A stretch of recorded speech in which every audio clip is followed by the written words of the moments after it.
Bismillahirrahmanirrahim. Assalamualaikum warahmatullahi wabarakatuh. Ketemu lagi dengan saya Fajar Imam Arif. Kali ini saya akan membahas salah satu distro Linux yang sangat menarik sekali, yaitu Manjaro. Namun sebelum ke sana, kita coba lihat dulu di DistroWatch. Saat ini Manjaro dalam waktu 1 minggu terakhir menempati posisi kelima dengan jumlah hits per day di angka 1099. Oke.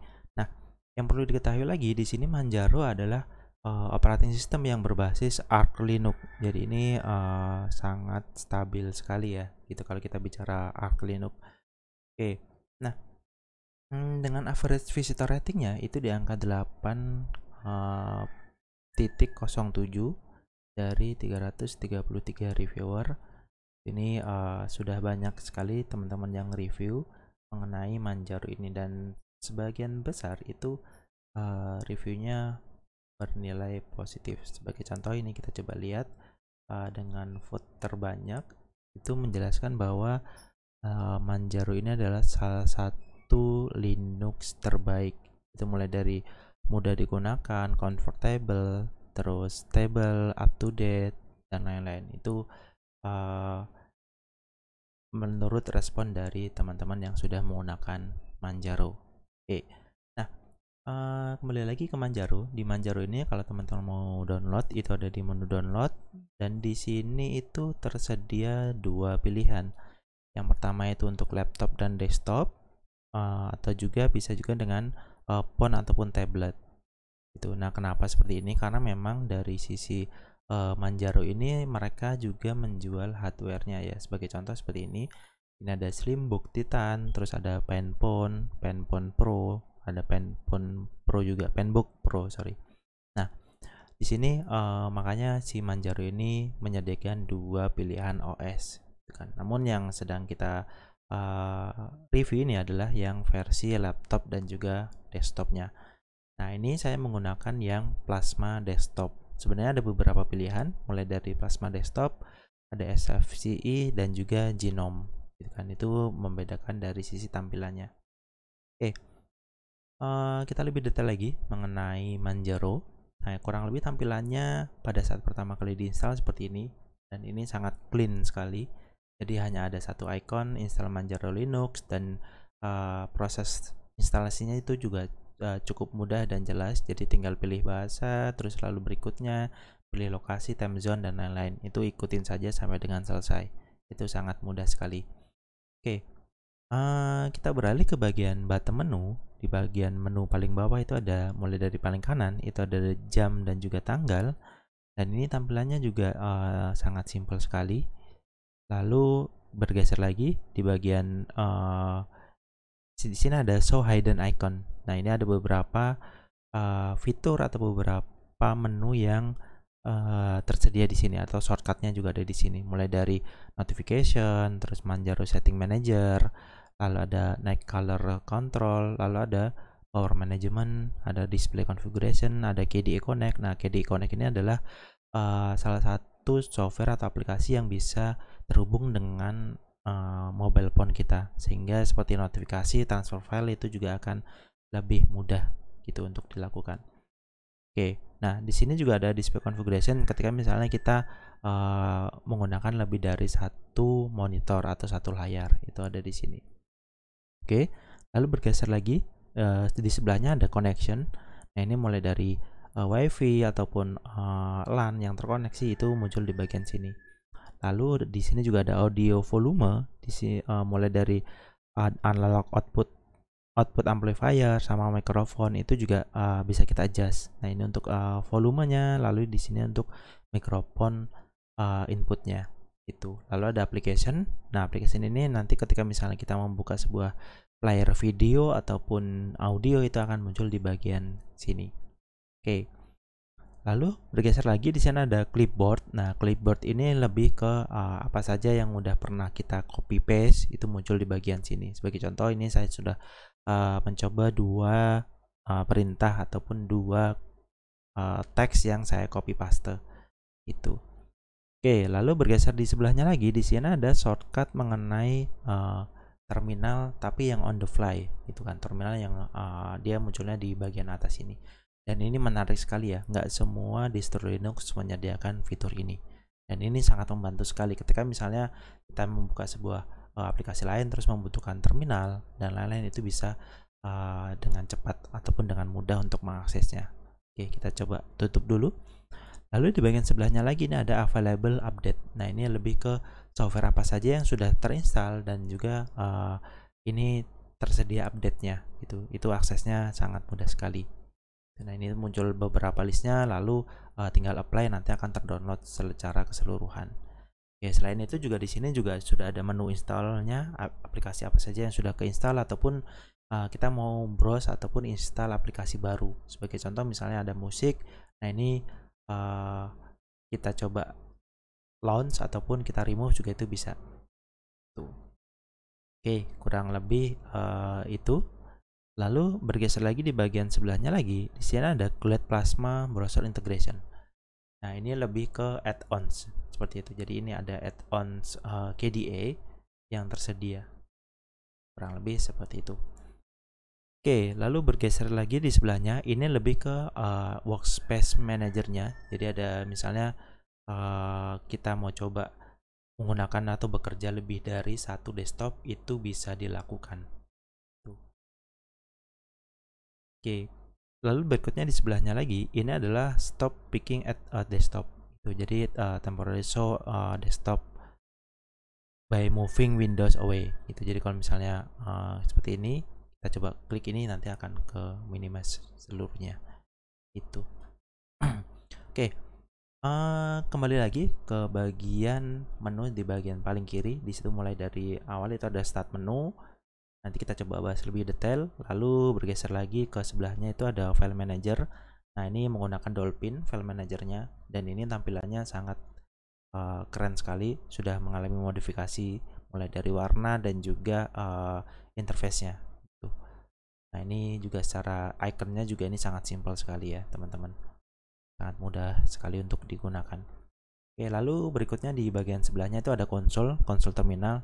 Nah, ini yang membuat saya sangat tertarik dengan Manjaro gitu, karena memang di sini kita lihat secara terminal itu tampilannya sudah sangat bagus sekali. Kita nggak perlu menggunakan tampilan ataupun menggunakan terminal lain seperti misalnya Hyper ataupun ZSFH itu juga tuh nggak perlu lagi, karena secara tampilan terminalnya itu juga sudah sangat bagus. Dan di sini ada fitur yang sangat membantu sekali. Jadi kita bisa split terminalnya ke beberapa bagian. Nah, ini sangat penting ya menurut saya, karena terkadang kita butuh bekerja lebih dari satu konsol terminal. Sebenarnya bisa menggunakan tab gitu kan, cuman kan lebih sedikit membantu ketika misalnya dalam satu screen itu kita bisa memantau beberapa terminal secara langsung. Dan ini juga cara pengoperasiannya juga sangat gampang sekali. Kalau misalnya mau dipindah-pindahkan itu juga sangat mudah sekali ya. Tuh. Nah, di dalamnya sini juga ada move terminal to new tab, itu juga bisa dilakukan gitu kan. Jadi ini fitur-fitur kecil sebenarnya, cuman ini membantu secara produktivitas gitu kan. Ataupun misalnya kita bisa maximize terminalnya. Jadi cuman ada satu, ataupun misalnya kita minimize juga itu juga bisa. Ini sekilas mengenai terminalnya, dan ini menurut saya sangat-sangat membantu sekali ya. Oke, ini sebagai contoh, kalau misalnya kita mau atur beberapa pengaturan di terminalnya itu juga bisa dilakukan gitu. Klik aja bagian sini, icon yang paling kiri atas, pojok kiri atas, dan nanti ada beberapa action yang bisa kita lakukan. Tuh. Nah, bisa kita atur mulai dari temanya, ini juga bisa kita rubah gitu kan. Sebagai contoh ini kita apply. Nah, ini Windows decorationnya itu bisa kita rubah, title buttonnya juga itu kita bisa rubah semuanya. Oke. Nah, ini mengenai terminalnya. Ini close secara keseluruhan. Oke, lalu bergeser lagi di bagian sebelah kanannya itu ada Firefox. Nah, ini Firefox adalah sebagai browser bawaannya, dan di sini menggunakan Firefox versi 113.0. Nah, ini ketika misalnya nanti ada update versi Firefox terbaru itu silakan kita langsung diupdate saja. Itu mudah sekali. Lalu di bagian sebelah kanannya itu ada add atau remove software. Nah, ini kurang lebih seperti yang sama yang tadi ya, shortcut yang di bagian kanan ini. Kalau ini melihat untuk yang available download, nah ini juga sama shortcutnya sebenarnya. Tuh. Oke. Nah, lalu sedikit lebih detail di bagian start menu. Di start menu ini di paling kiri itu muncul user kita sebenarnya. Ini adalah user kita, lalu ada fitur source.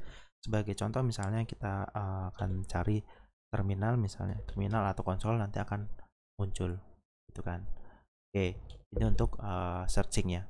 Lalu ke favorit, ini adalah beberapa aplikasi yang sudah menjadi favorit atau sering kita buka, itu munculnya di bagian favorit. Lalu ada ketika kita mau akses seluruh aplikasi itu bisa juga melalui menu all application. Nah, ini seluruh aplikasi yang sudah terinstall di komputer kita itu akan muncul di bagian all application kan. Ini semuanya sudah akan muncul atau mudah bisa diakses. Ataupun bisa juga menggunakan kategori yang ada di sini. Misalnya sebagai contoh ada development, itu ada Cat Editor sebagai contoh. Ini kita coba buka ya. Cat Editor ini adalah salah satu editor yang lumayan ringan, kan? Lumayan ringan dengan fitur yang sangat lengkap sekali, gitu kan. Oke, mulai dari robotnya, terus ada report bug itu juga bisa, ada join KDE itu juga ada support KDE juga. Silakan bisa dibaca-baca di bagian sini. Gitu. Nah, di sini yang kenapa saya katakan lumayan lengkap, karena di sini juga sudah bisa terintegrasi dengan Git, ataupun kita bisa lihat cara hierarki tree-nya itu juga lebih mudah gitu. Mungkin mirip-mirip dengan text editor modern zaman sekarang, seperti kayak sebagai contoh seperti Visual Studio Code ataupun Sublime gitu kan. Di sini juga ada terminal yang kita bisa akses secara mudah gitu kan. Oke, ini mengenai Cat Editor. Lanjut lagi di bagian grafik itu ada Ocular dokumen viewernya, ada juga KDE Image Viewer, ada Scanlight itu untuk yang scan dokumen ya. Itu. Oke, lalu di bagian internet ada Avahi SSH untuk SSH ya, untuk connect ke SSH, lalu ada browser, ada juga KDE Connect. Nah, KDE Connect ini seperti yang saya singgung di sebelumnya di awal video, itu kita bisa mengkoneksikan antara laptop kita dengan mobile handphone kita. Itu kan menggunakan KDE Connect, mulai dari notifikasi, transfer file dan lain-lain itu bisa mudah dilakukan. Lalu di bagian multimedia itu sudah tersedia VLC sebagai media playernya, ada juga Elisa sebagai musik playernya. Itu kan, ini juga sudah lumayan lengkap. Lalu di bagian Office, nah ini yang menurut saya sedikit disayangkan ya. Sebenarnya ada juga LibreOffice, walaupun sebenarnya itu bisa kita install secara manual, gitu kan. Jadi untuk pertama kali install ini memang belum menjadi salah satu software bawaannya. Tapi tenang saja, itu bisa diinstal secara mandiri gitu atau manual. Oke, lalu bagian setting. Di bagian setting ini juga ada beberapa setting yang bisa kita lakukan, mulai Manjaro Notifier KDE setting, terus ada juga Manjaro Setting Manager. Nah, ini lebih ke desktop atau aplikasi kita, itu kita bisa setting. Itu kan. Oke, lalu di sini ada juga YED setting atau Simple GUI for Editing YED setting itu. Nah, ini misalnya teman-teman mau rubah itu sangat mudah sekali. Oke, lalu di bagian sistem ini juga lumayan banyak, mulai dari ini ada Dolphin File Manager, terus ada Gparted dan lain-lain itu sudah terinstall di sini. Gitu. Nah, Gparted ini adalah salah satu software atau aplikasi yang digunakan untuk mempartisi hard disk kita ya. Jadi kalau misalnya teman-teman menggunakan satu hard disk terus mau dipartisi ke beberapa partisi, itu bisa menggunakan Gparted. Itu sangat mudah juga untuk pengoperasiannya. Lalu ada hardtop juga, ini untuk melihat proses yang ada di background sistem kita. Itu kurang lebih. Oke. Lalu di bagian utility itu juga ada beberapa aplikasi bawaan. Sebagai contoh ini tadi sudah ada juga sebenarnya Cat Editor itu juga sudah ada tadi di bagian development. Ada juga KWrite. Nah, ini lebih ke text editor, namun ini lebih simpel lagi gitu kan, Qwrite. Nah ini kita lihat ya, ini masih satu keluarga dengan yang cat editor tadi. Terus ini di sini juga ada Spectel atau screenshot capture utility. Jadi kalau misalnya kita mau screenshot itu juga sudah tersedia. Tuh. Ada help juga. Di sini adalah help center. Jadi kalau misalnya teman-teman buka ini, itu nanti ada beberapa Q&A juga yang mungkin sudah pernah dilakukan, ataupun misalnya sudah pernah terjadi, itu teman-teman bisa baca di sini. Misalnya ada online help, itu caranya seperti apa, ataupun misalnya ada kendala di bagian application manual, itu ada juga sudah dijelaskan. Misalnya dari CAT mulai introduction, terus fundamental penggunaannya dan lain-lain, itu juga sudah tersedia di help center ya. Tuh. Oke.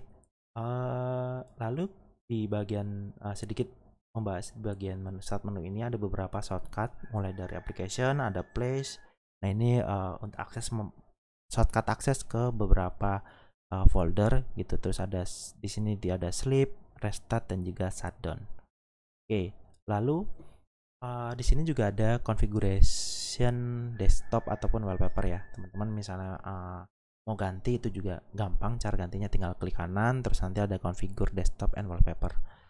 Ini pilihan wallpaper yang sudah disediakan di bawaannya, dan ini lumayan banyak dan keren-keren sekali wallpapernya. Oke, lalu ada mouse action, ini juga bisa dilakukan perubahan mulai dari middle button untuk digunakan untuk apa dan lain-lain, itu juga bisa. Lalu ada icon, nah ini juga left to right atau top to button, itu juga bisa kita atur gitu. Oke, mungkin dari saya cukup sekian bahasan mengenai Manjaro. Mungkin kalau misalnya teman-teman ingin download, itu silahkan saja kunjungin website resminya di manjaro.rg, lalu ke bagian download, dan silahkan download sesuai dengan kebutuhan teman-teman. Oke, dari saya cukup sekian, semoga bermanfaat. Terima kasih. Wassalamualaikum warahmatullahi wabarakatuh.